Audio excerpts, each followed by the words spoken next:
নমস্কার বন্ধুরা, আমি প্রতিমা চলে আসলাম আপনাদের সামনে দারুণ স্বাদের এক রেসিপি নিয়ে। সকল বন্ধুদেরকে সাদর আমন্ত্রণ জানাই আজকে রেসিপি শুরু করছি। এখানে নিয়েছি চিকেন। দেখুন, চিকেনগুলো ভালোভাবে ধুয়ে পরিষ্কার করে নিয়েছি, আর চিকেনগুলো কিন্তু ছাল সহ নিয়েছি আমি।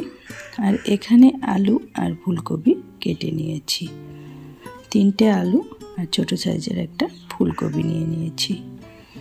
চিকেন তো অনেকেই অনেক রকম করে রান্না করে খেয়ে থাকেন। আমি যেভাবে রান্নাটা করছি তাই আমার বন্ধুদের সঙ্গে শেয়ার করে নিচ্ছি। খেতে কিন্তু দারুণ লাগে। অবশ্যই সঙ্গে থাকবেন, পাশে থাকবেন, দেখতে থাকবেন। দেখুন, কড়াইটা গরম হয়ে গিয়েছে, আর মধ্যে তেলও দিয়ে দিয়েছি।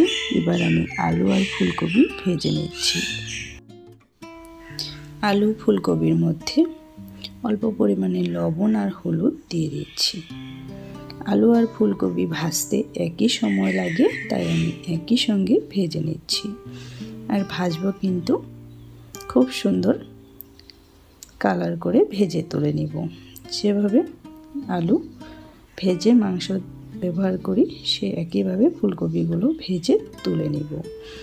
ঢাকা দিয়ে দিয়ে আলু আর ফুলকপি ভেজে নিচ্ছি।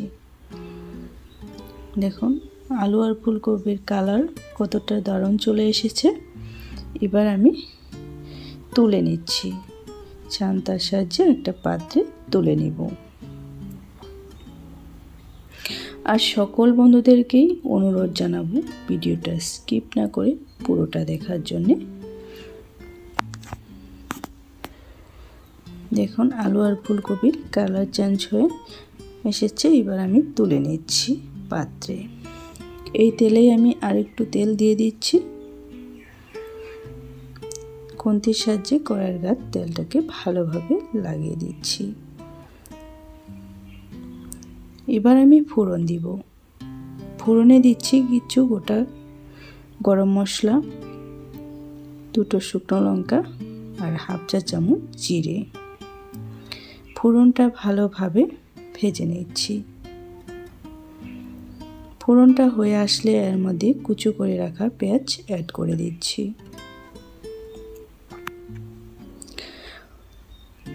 পেঁয়াজ কুচি দিয়ে দিলাম। আর পেঁয়াজ কুচোগুলোকে বেশ কিছু সময় আমি ভেজে নিব, এর কালার চেঞ্জ হয়ে আসা অবধি। কারণ আমি এইখান থেকেই কিছুটা বেরেস্তা রেখে দিব, আর এক্সট্রা করে ভাজার প্রয়োজন নেই। এখান থেকেই আমি কিছুটা, মানে খুবই অল্প বেরেস্তা আমি রেখে দিব। আপনারা চাইলে এক্সট্রা করেও ভেজে নিতে পারেন, বেরেস্তাটা ভেজে নিতে পারেন। আমি এখান থেকে কিছুটা রেখে দিলাম। এবার আমি এর মধ্যে কুচনো টমেটো আর 3টে রসুন দিয়ে দিচ্ছি। এবার এগুলোকেও ভেজে নিচ্ছি কিছু সময়। তারপর আমি এক এক করে মশলাগুলো অ্যাড করে দিচ্ছি। আদা রসুন বাটা 1 চা চামচ, জিরে ধনে একসঙ্গে বেটেছি 1 চা চামচ, আর শুকনো লঙ্কা বাটা, স্বাদের জন্য লবণ, কালারের জন্য হলুদ গুঁড়ো। এবার মশলাটাকে ভালোভাবে কষে নিতে হবে। যে অবধি মশলা থেকে তেল রিলিজ না হবে, সে মশলাগুলো আমি কষাতে থাকবো। দেখুন, মশলাটার থেকে কিন্তু তেল রিলিজ হওয়া শুরু করে দিয়েছে, মানে কি আমার মশলা কষানো খুব ভালোভাবেই হয়ে এসেছে। এবার এর মধ্যে আমি চিকেন অ্যাড করে দিচ্ছি।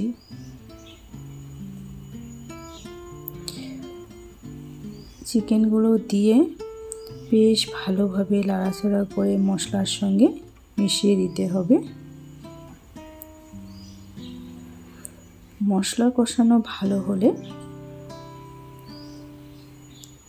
মাংসর টেস্টটাও কিন্তু ভালো লাগে, খেতে খুব দারুণ লাগবে।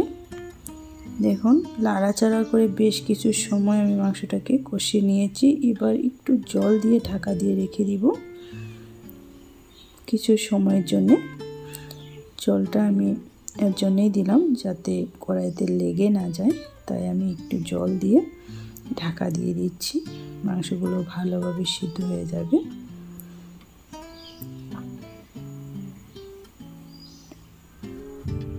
এখন ঢাকাটা তুলে নিচ্ছি।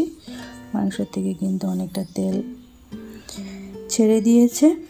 আর কিছু সময় আমি নাড়াচাড়া করে নিচ্ছি।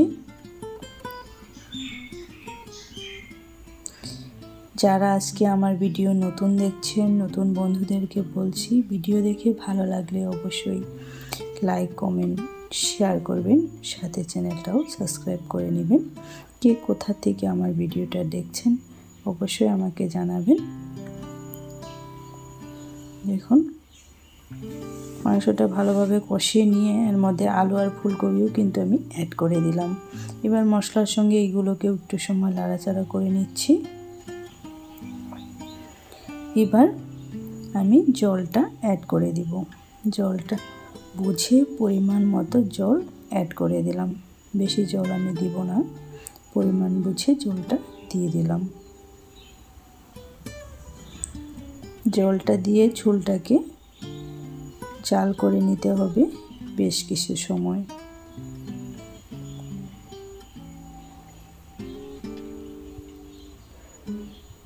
দেখুন ঝোলটা কিন্তু বেশ ভালোভাবেই ফুটে এসেছে। এবার আমি এর মধ্যে গরম মশলা হাফ চা চামচ অ্যাড করলাম। গরম মশলাটা দিয়ে মিশিয়ে দিচ্ছি। রান্নাটা কিন্তু প্রায় শেষের দিকে। এবার আমি গ্যাসটাকে অফ করে উপরে সরিয়ে দিব। উপরে দিয়ে দিব বেরেস্তাগুলো। দেখুন কালারটাও যেমন, খেতেও কিন্তু দারুণ হয়েছিল। বেরেস্তাগুলো আমি দিয়ে দিলাম। দেখতেও যেমন, খেতেও কিন্তু দারুণ দারুণ টেস্টি হয়েছিল। অবশ্যই একবার এভাবে ট্রাই করুন। সবাইকে ধন্যবাদ জানিয়ে আজকের ভিডিও এখানে শেষ করলাম।